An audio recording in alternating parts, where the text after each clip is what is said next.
Murilo teve lá recentemente, se vocês quiserem, até pode falar um pouco aí. Com vocês. O que está acontecendo com a China? O Murilo voltou super otimista de lá. Só que não.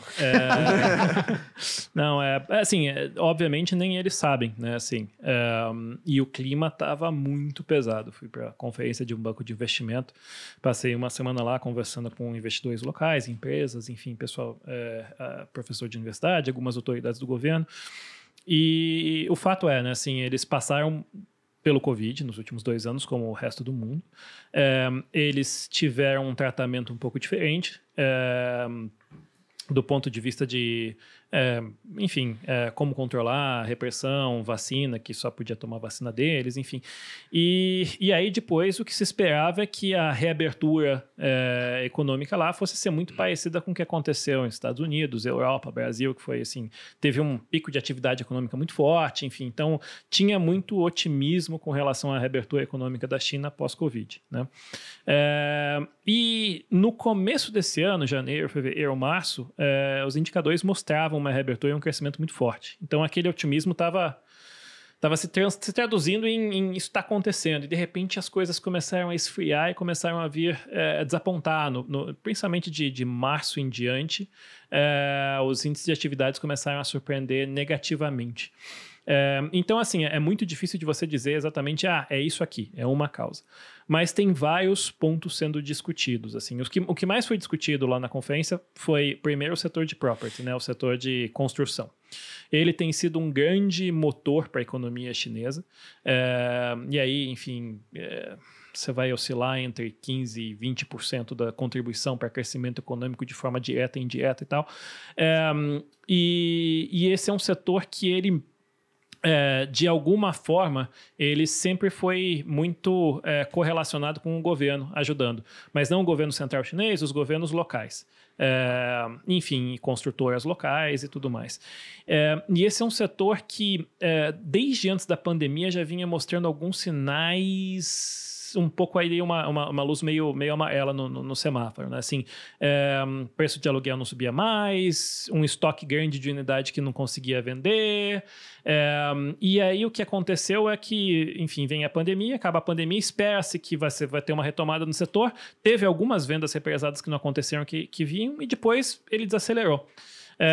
E aí você está tentando estimular esse setor, mas você tem as construtoras com bastante problema financeiro, a gente viu o caso de construtora lá quebrando, os governos locais bastante endividados, e também não estão conseguindo mais estimular, as pessoas com bastante medo de gastar, no geral. Então, a percepção que se tem lá é uma discussão mais estrutural, assim. Será que o setor já não está grande demais? Será que já não tem uma sobreoferta? Qual que é o tamanho real do mercado de property na China? Talvez ele não seja o de 2019, talvez seja de 2015, talvez ele estivesse sendo artificialmente inflado pelo governo.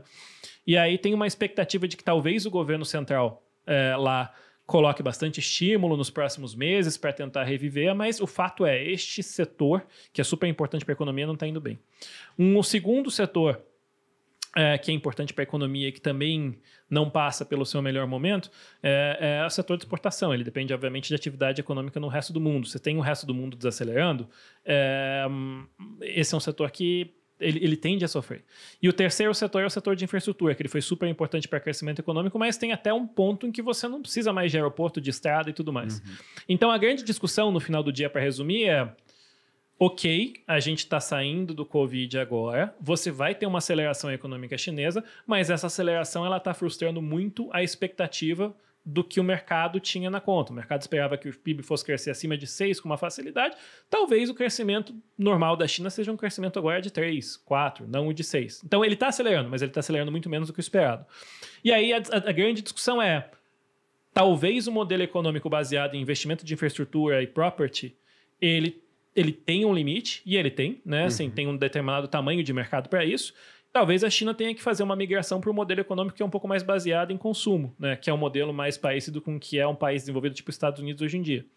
O grande problema é que você tem, do ponto de vista até cultural, né? Assim, por décadas e décadas, o Partido Comunista Chinês falou que era feio consumir demais e tal. Então, você tem uma... Como você estimular o consumo num país onde as pessoas não têm a propensão de gastar, como o americano médio, é um grande desafio, né? E aí tem assim, poxa, então o governo agora tem que parar de dar incentivo para a construção de casa e de infraestrutura e começar a dar incentivo para as pessoas comprarem as coisas.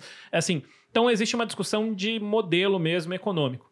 E aí, por fim, só para terminar o assunto de China, um lado que nesses estudos macro que a gente gosta de ver, um aspecto que a gente acha que as pessoas subestimam e que ele está começando a afetar e está começando a ser bastante discutido na China em si é a demografia, né? Assim, crescimento econômico, né? Ele deriva de duas coisas, né? Crescimento populacional e crescimento de produtividade daquelas pessoas que estão naquele país. E a China teve um crescimento populacional forte e teve aquelas pessoas entrando no mercado de trabalho. Então, se aumentou muito o tamanho do mercado potencial chinês, né? E isso por conta daquela política de um filho por casal dos anos 80 e 90 do Partido Comunista, você encomendou uma queda muito grande de taxa de natalidade. E é uma coisa bem maluca. Se você pegar assim, numa economia normal, num país normal, a taxa de equilíbrio é 2,1. Porque, enfim, teoricamente um casal tem que ter duas crianças para poder repor aquele casal. 2,1 porque homem gosta de fazer besteira e morre um pouco mais cedo, então você tem que ser um pouquinho acima, né? Isso, tem que ser um pouquinho acima de 2. E aí você pega países desenvolvidos, tipo na Europa, estão com problema. Eles estão com 1,6, 1,7 filho por casal. Ou seja, a população começa a encolher. Estados Unidos é por aí um pouquinho mais alto, 1,8, 1,9, mas os Estados Unidos ele é tão poderoso que ele atrai tanto imigrante que, na verdade, a população continua crescendo. Ele atrai quase 2 milhões de imigrantes por ano. Países como a Coreia, por exemplo, colapso populacional, 1,4 filho por casal. A China hoje é perto de 1,09, cara. É o país com a pior demografia do mundo.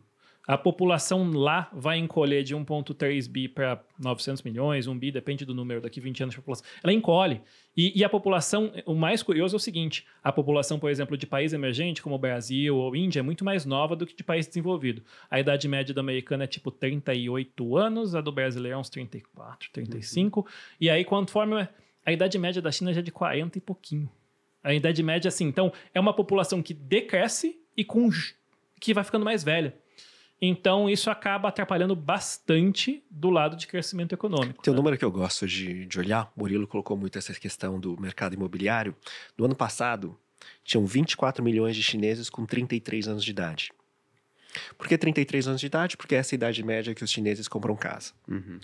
Ano passado, sabe quantos chineses nasceram na China? 10 milhões. Caraca. Ou seja, em 33 anos, esses adultos com 33 anos de idade vão cair de 24 milhões para 10 milhões. Quantas casas eles vão vender por ano? Legal. Eu adicionaria um problema, que não tem política de imigração igual teria dos Estados Unidos, assim, por exemplo. A questão eu não acho que tem esse furor. Isso, isso, exatamente. Não é questão da política de imigração, é questão de pra onde que as pessoas querem ir. Os Estados Unidos ele nem quer que as pessoas tanto vá para lá, mas elas vão, né? Sim, assim, exatamente. A ambição de alguns presidentes lá é justamente o contrário, né? Barrar as pessoas também. Então, que é um problema sensacional de ter, né? Assim, ter muita gente jovem, bem formada, querendo ir pro seu país. Enfim, e aí quando você pega todo esse... E aí tem, de novo, os Estados Unidos tirando a loteria, e o Brasil é muito parecido, porque a gente não tem a gente tem uma mistura de um monte de background diferente. Então, é um país que aceita a gente de fora muito fácil, né? Assim, agora, você já imaginou você falar para um francês que o presidente dele vai ser alemão agora? Eu falo assim, não.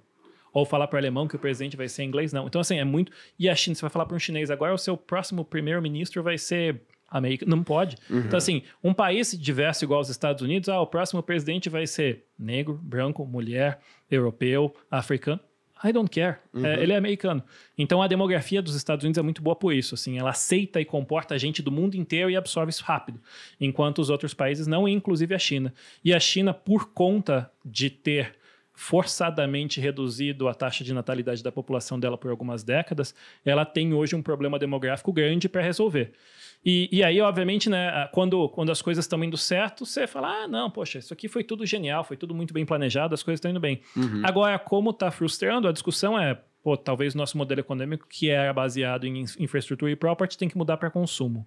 Talvez aquela política de controle de natalidade não foi tão boa. Vamos tentar incentivar os casais a terem filhos. Até tem uma lei que eles aprovaram ano passado lá, onde a mãe, quando ela está no 3º mês de gravidez, ela tem que notificar o hospital da cidade que ela vai ter filho. Porque o governo está tentando controlar não só quantos nascem, mas para tentar estimular mais. E aí os controles mostram que as notificações para esse ano de 2023 estão caindo de 10 para tipo 7 milhões e meio, 8, e os caras estão preocupados que, assim, cara, tá nascendo menos gente do que tava ainda. E aí tem uma discussão se é uma questão de pandemia ou não, mas o fato é um issue estrutural. Então, assim, o fato é, assim, a China, ela ainda é a segunda maior economia do mundo, e ela é um país que vai continuar sendo muito importante para o mundo nas próximas décadas, mas aquela pujança econômica de crescimento de 6, 7% ao ano provavelmente não acontece. Mas ela é um país que vai crescer 3%, 4%. Aí, assim, depende de N variáveis aqui. Ainda tem bastante coisa legal na China, do ponto de vista de desenvolvimento de algumas tecnologias, enfim, ainda é um país super relevante do ponto de vista de consumo de commodities, que a gente vai continuar tendo que monitorar de perto, mas o estrutural para a economia lá na próxima década não é tão benigno quanto foi no passado. Legal. Acho que a gente pode exportar uma outra coisa para a China. Um carnavalzinho para ajudar os caras.